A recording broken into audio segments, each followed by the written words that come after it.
Bab 184.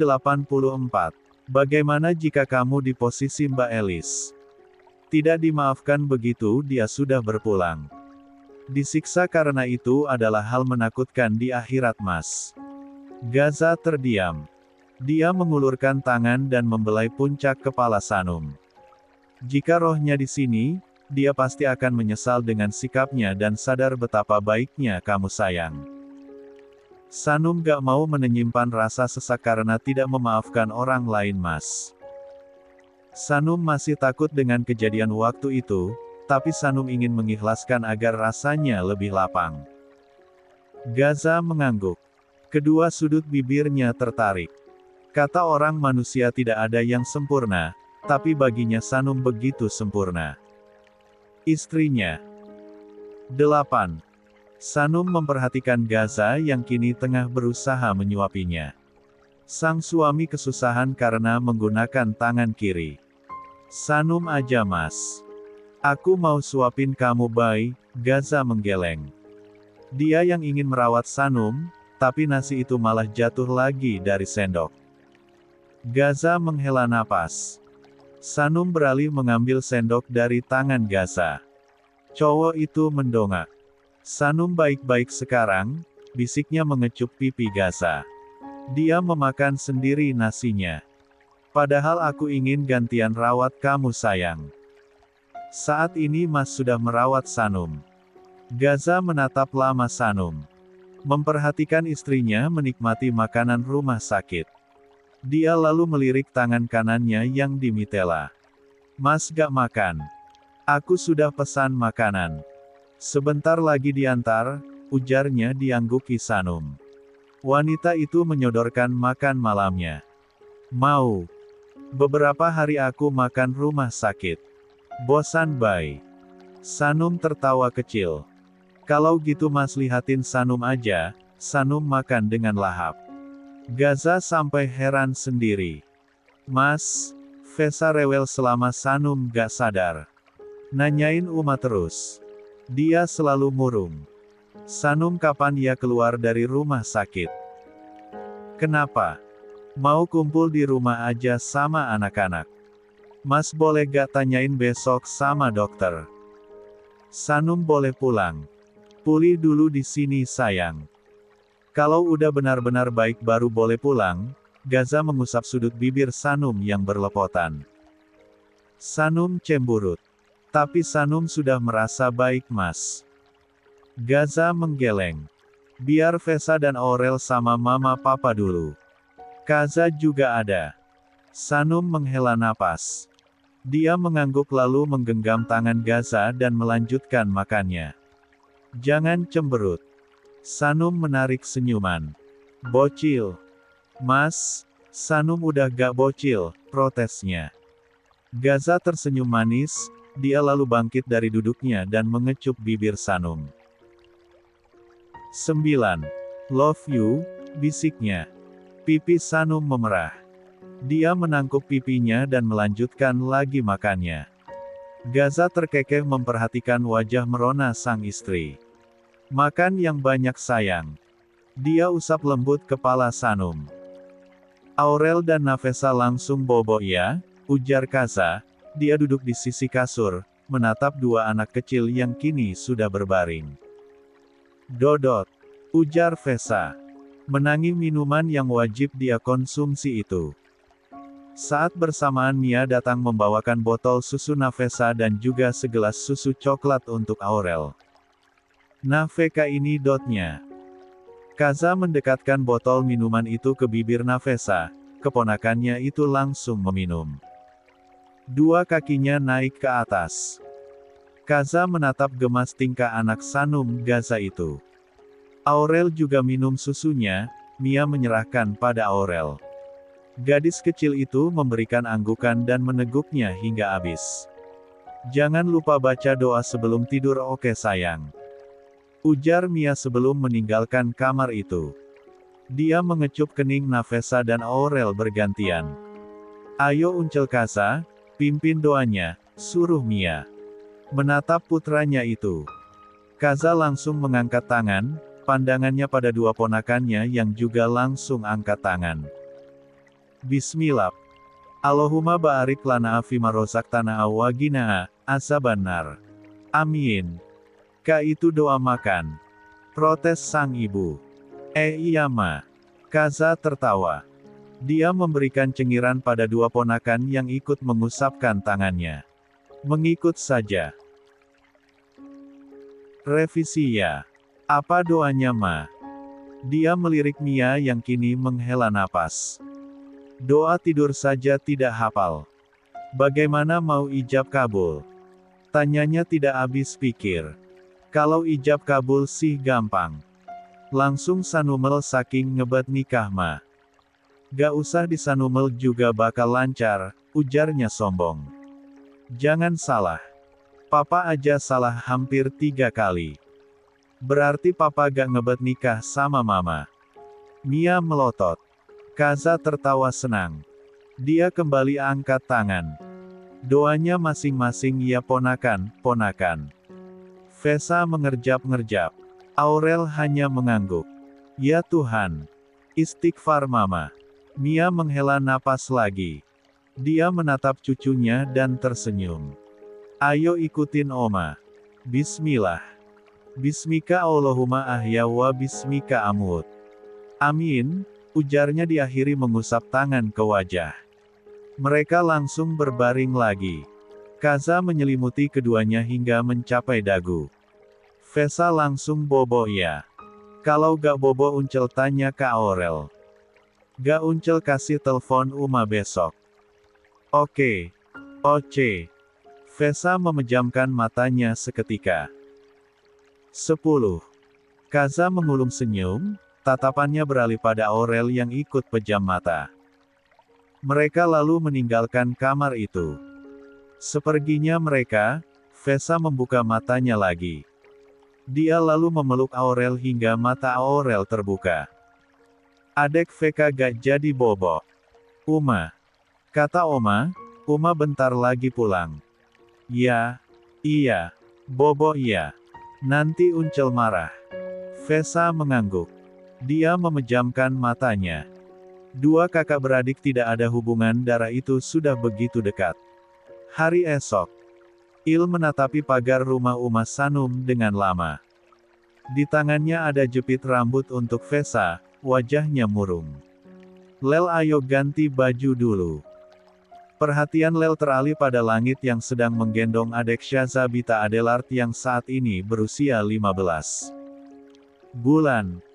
Kanzil Hilario Adelard, baru saja pulang dari PAUD. Dia melangkah mendekati umanya. Adek VK kok gak pulang-pulang Uma? Bibirnya mengerucut. Adek VK kan bobo di rumah omanya abang. Lama. Uma Sanum kan masih sakit. Kalau udah pulang baru ketemu adek VK ya. Ini kan ada adek Syaza juga. Pandangan Il teralih pada adiknya Syaza. Il kangen VK Uma. Langit melotot. Ini kedua kali Zil mengatakan kangen-kangen. Pertama di rumah sakit saat melihat Gaza. Dia saja kaget dari mana putranya tahu kata itu. Abang tahu kata itu dari mana? Abi kan sering bilang, Abi kangen Uma. Langit memberikan cengiran. Benar juga, apa yang mereka katakan atau lakukan sering ditiru Zil. Walaupun anaknya belum paham makna sebenarnya. Il doakan Uma cepat sembuh biar adek VK ikut pulang. Selayang yuk masuk rumah. Abang Il bobo siang lagi. Zil mengangguk. Dia menggenggam tangan langit dan menatap lagi rumah Vesa. Sanum melirik pintu ruang inapnya berkali-kali. Lalu tatapannya tertuju pada jam dinding. Gaza pergi sejak sejam lalu tapi belum kembali. Sang suami tidak memberi kabar mau kemana. 11. Ingin menanyakan keberadaan Gaza, Sanum tersadar ponselnya sudah tidak ada. Alhasil dia hanya bosan sendiri. Pasca sadar dia dirawat beberapa hari untuk melihat apa ada komplikasi akibat tenggelam. Sebenarnya Sanum merasa tubuhnya sudah baik-baik saja. Dia ingin pulang, bersama Nafesa dan Aurel di rumah. Itu membuatnya lebih baik ketimbang berada di rumah sakit. Tatapan Sanum teralih pada kaca rumah sakit yang memperlihatkan langit biru pagi ini. Kedua sudut bibirnya naik, dia baru saja hendak turun dari kasurnya kala pintu terbuka dari luar. "Gaza, kamu mau kemana, Bay? Mas dari mana aja?" Gaza mengangkat paper bab kecil ke udara. Dia baru saja membelikan iPhone untuk sang istri. Sanum pasti butuh benda satu ini. iPhone untuk istri? Senyum Gaza mengambang. Dia menarik kursi untuk duduk di sisi berangkar Sanum. iPhone. Gaza mengeluarkan dan memperlihatkan iPhone keluaran terbaru. Tidak hanya satu, ada dua. Ponsel. 2 Mas. Sanum menerimanya. "Iya sayang. Mulai sekarang kamu punya 2 ponsel. Kok banyak Hubi? Ini kan mahal satunya." "Satu aja deh Mas." Mubazir, Sanum menyerahkan satu lagi. Gaza menggeleng. "Murah Bay, gak mahal." Sanum menganggah. Bisa-bisanya iPhone dibilang murah. iPhone terbaru ini harganya 30 jutaan. Gaza beli 2, dibilang murah. "Suka sayang." Gaza tersenyum lebar. Dia mengusap lembut puncak kepala Sanum. "Nomor lama kamu udah di dalam. HP satu lagi nomor baru. Semua kontak penting udah aku simpan. Ponselnya tinggal kamu pakai." "Suka Mas. Tapi apa gak apa-apa 2. Mau 10 juga aku beli buat kamu." "Baik banget suami Sanum. Tapi uangnya disimpan aja Mas," tolaknya. Dia raih tangan kanan Gaza, mengecup punggung tangan dan telapak tangannya. "Makasih Hubi. Bismillah semoga ponselnya berkah terus rezeki Mas makin ngalir karena kasih Sanum." "Ponsel." Kedua sudut bibir Gaza tertarik. Dia aminkan. Gaza berpindah duduk di sisi berangkar Sanum. Baru hendak memeluk Deheman di pintu membuat perhatiannya teralihkan. Anak-anak Aksio, bersama Galan dan juga Selin baru saja tiba. Mata Sanum berbinar melihat sahabatnya. "Selin. 12. Fa, gue senang banget lo sadar. Kami panik banget. Gue gak rela ditinggal sahabat sebaik lo," curhat Selin. Dia memeluk Sanum. "Padahal kemarin itu kita mau ngobrol. Lo bilangnya balik siang. Keadaannya jadi kacau banget." Tatapan Selin berkaca-kaca. Walaupun dia tidak bisa ke rumah sakit saat itu, tapi dapat kabar dari sang suami membuatnya panik dan menangis. Sanum sahabat terbaiknya sejak dulu. Sanum tersenyum, dia balas memeluk Selin. "Maaf buat Bumil khawatir. Tapi alhamdulillah Allah berikan aku kesempatan masih di sini." Selin mengangguk. "Cepat sembuh ya. Nanti kalau anak gue lahir, gue mau pamer." Sanum tertawa. "Yang mau jadi ibu, cie." Selin tersenyum, dia mengusap perutnya yang membesar lalu melirik Galan. Anak-anak Aksio sedang berbincang di sofa. "Gue punya dari anak dari Galan," bisiknya bangga. "Iyalah kan udah nikah." "Ih maksud gue, masih gak ngangka kami nikah dan sekarang nunggu lahiran anak kami." Ekspresi bahagia tergambar di wajah Selin. Sanum mengulum senyum, dia tahu perasaan itu. Kebahagiaan membangun keluarga kecil bersama sosok yang kita cintai. Seperti dia dan Gaza yang begitu bahagia, lalu kian bahagia dengan kelahiran anak pertama mereka. "Kayaknya cewek ya." Sanum memperhatikan perut Selin yang bulat. "Iya usgenya sih gitu. Lo gak nambah. Biar anak kita besti yuk." Dua alis Selin naik turun. "Persahabatan kita harus berlanjut ke anak-anak kita. Kayaknya seru. Bismillah nular lagi." Sanum tertawa kecil, dia menyentuh perutnya. "Umur Nafesa sudah 2. tahun. Beberapa hari dirawat, akhirnya dia diizinkan pulang. Sanum duduk tidak sabar menunggu di atas brankarnya. Gaza tadinya keluar sejenak mengurus sesuatu. Beberapa menit kemudian sang suami datang bersama Kaza dan Rean. Sanum mengulas senyuman. Karena kondisinya lebih baik, Sanum memilih jalan dibanding naik kursi roda. Tidak langsung pulang ke rumah kediamannya dan Gaza, dia akan menginap di rumah Mia. Baru mobil memasuki halaman rumah, Nafesa dan Aurel serta Mia sudah berdiri di depan rumah menyambut. Uma. Nafesa meloncat-loncat girang. Uma. Tangannya melambai. Rambutnya dikepang dua, di tangannya ada boneka. Tatapan Sanum berbinar melihat putrinya. Begitu mobil berhenti, dia langsung buka pintu dan lekas turun. Nafesa berlari ke arahnya yang langsung didekap erat olehnya. Putri Uma, Sanum ciumi wajah anak gadisnya penuh sayang. Rindu sekali. Nafesa tersenyum dan memeluk lehernya erat. 13. Alhamdulillah Aza udah boleh pulang. Mia mendekat dan tersenyum. Sanum menyalin tangan mamanya. Aurel juga mendekat. Dia tersenyum. Sanum mengusap lembut puncak kepala Aurel. Fesa, ayo turun dulu. Kasihan Uma baru sembuh. Sama Uncel sini. Kaza mengulurkan dua tangannya untuk mengendong. Nafesa menggeleng. Dia mengeratkan pelukannya. Dia rindu Uma. Gak apa-apa Azam, biar Aza peluk Fesa, ujar Sanum. Ya sudah. Bibi udah masuk. Aku makan sama-sama, habis itu Sanum istirahat, ujar Mia. Mereka mengangguk, kemudian masuk ke dalam. Pagi itu mereka makan bersama dahulu. Suasananya begitu hangat. Anggota lengkap dengan keadaan yang jauh lebih baik serta kelegaan karena masalah yang terjadi sebelumnya sudah usai. Di meja makan, Fesa yang banyak berbicara. Dia mengoceh banyak hal pada Umanya. Gadis kecil itu masih enggan beranjak dari dekapan Sanum. Dia duduk di pangkuan ibunya. Makannya juga maunya disuapin Sanum. Gaza sudah mencoba membujuk Fesa duduk dengannya, tapi saat ini putri mereka lebih ingin bersama Uma. Setelah makan Sanum berada di kamarnya bersama anak-anak mereka. Nafesa menaruh kepalanya di pangkuan Sanum, tangan Sanum mengusap lembut rambut putrinya.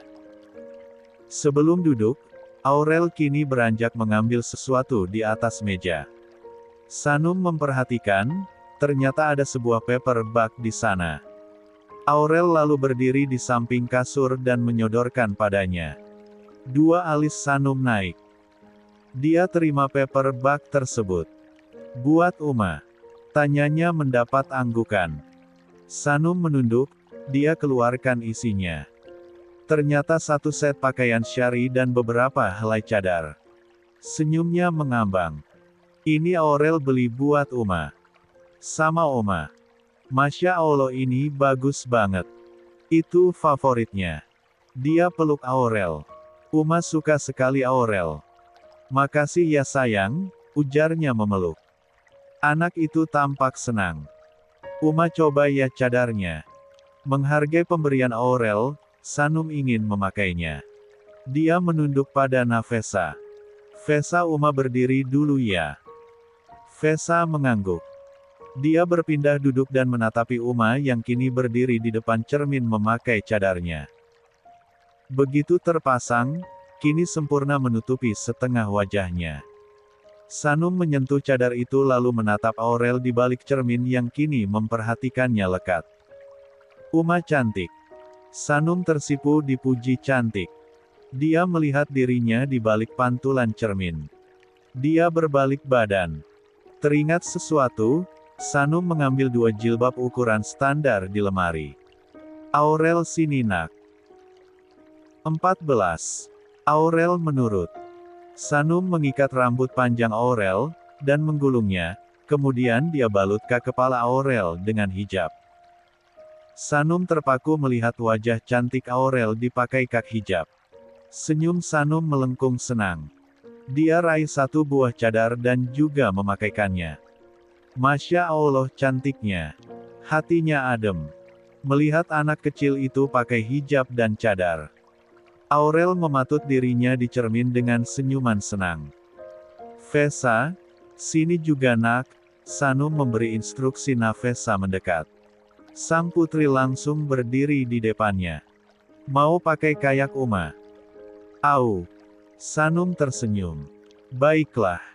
Mari kita buat Papa Pangling. Dengan lembut dia pasangkan juga hijab, untuk Nafesa, kemudian juga cadarnya.